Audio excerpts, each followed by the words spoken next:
Mr. Speaker, I want to thank the committee for the report. From the outset, I can confirm that I've read the report. I have read the recommendation for approval of the nominee, and I support that proposal. But Mr. Speaker, may I, on the outset, point out two things. One, contrary to what the chairman has said, that in their opinion, it is not open to subject such matters to merit and fair competition. I think that's against the Constitution. Every provision should be subjected to merit and fair competition, but that's not an indictment of the nominee. That is an issue of the nominating authority. So it cannot be held against the nominee. Secondly, the vice chair, in seconding the motion, used the word police force. We no longer have a police force. We have a police service, and that's where our problems begin.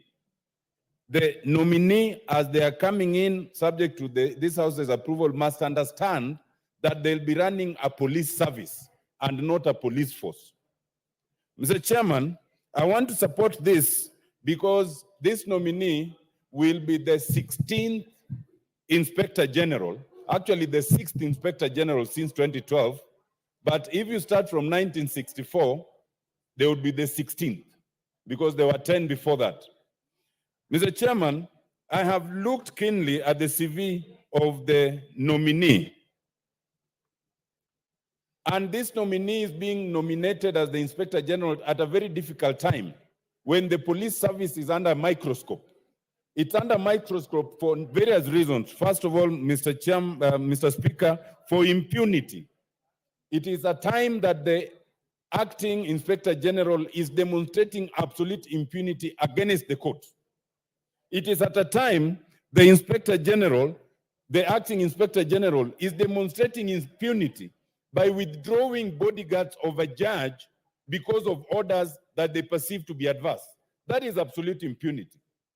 Mr. Chairman, it is also at a time when there are unexplained disappearances and abductions. Just this morning, the chairman was made to commit to make a statement tomorrow. There are so many instances of unexplained disappearances and abductions.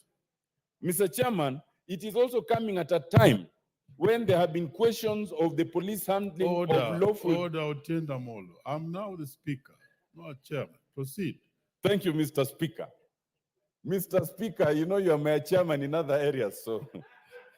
But for these purposes, Mr. Speaker, it is also coming at a time when there have been questions of the police handling of lawful demonstrations and picketing in terms of use of excessive force.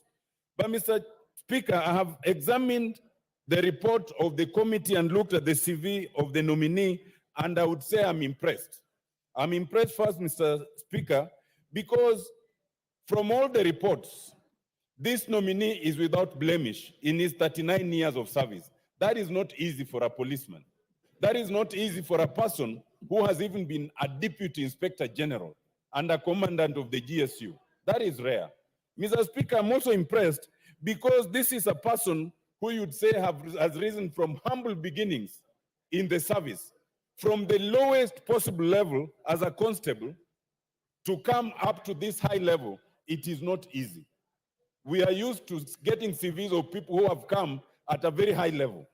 Mr. Speaker, I am also impressed because this nominee has shown resilience.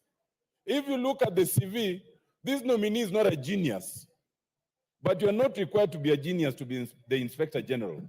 All you are required to do is to have a degree. This is a man who has gone through what we'd call elimu ya ngumbaru.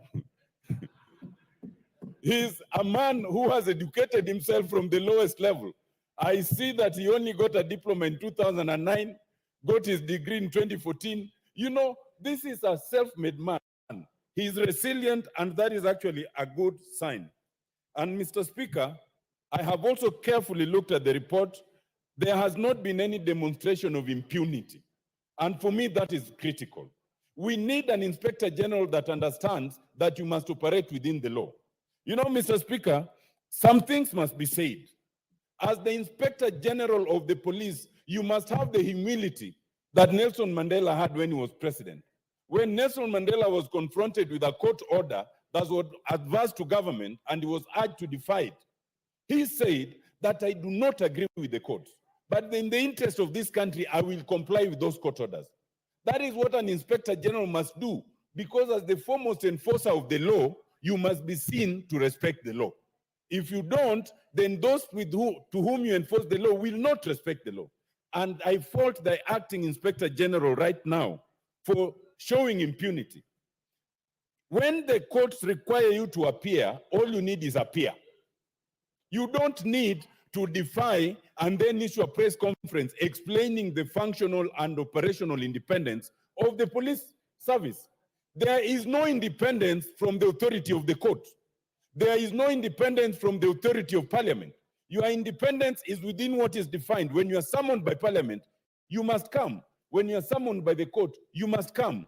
That kind of impunity is unacceptable. Indeed, Mr. Speaker, the acting inspector general should know that he's working on thin ice. First of all, strictly speaking, there is no provision to appoint an acting inspector general. And I dare the committee to consider this matter. Section 16 of the National Police Service Act allows the president to appoint an acting inspector general in the event of temporary absence of the inspector general, which means there must be an inspector general who is absent. Where there is no inspector general, you cannot appoint someone acting. So when you have been, by the generosity of happenstance, appointed an acting inspector general, you cannot then demonstrate such absolute impunity. You should be humble, because that happenstance can be withdrawn anytime. Mr. Speaker, I want to support this appointment. I want to urge that as Mr. Kanja comes in as the IG, let him demonstrate why we changed the police from a force to a service. Let him demonstrate the ability and confidence on what President Ruto promised, that there will be no unexplained disappearances. Let us have an era where we do not have that kind of thing.